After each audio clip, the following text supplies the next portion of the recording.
લાડીલો ને પ્રેમલો ભક્ત હોય ને કનૈયા તો ભક્તિ કરી જાણે. હવે લમડા ફોડી નાખી તારા અડધાઈ નો દુશ્મન કહેવાય કનૈયા. અરે મોટા ભાઈ મારો અને તમારો પણ લાડીલો ને પ્રેમીલો ભગત હજી પણ કહું છું કનૈયા સમજી જાય ને તું દુશ્મન ને મને સોંપી દે. અરે મોટા ભાઈ તમે ગમે એમ ધંપાશાળા કરો મારો અને તમારો પણ લાડીલો ને પ્રેમીલો ભગત જ છે મોટા ભાઈ. યદી કદી કદી કવિરા દીકરે કરું હડિયાથી બે ભાગ જુદા રે કરું.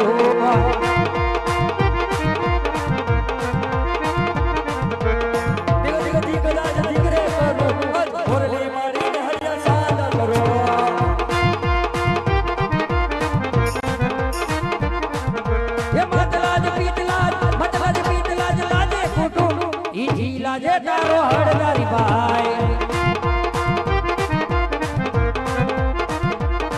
હજી પણ કહું છું કનૈયા સમજી જા.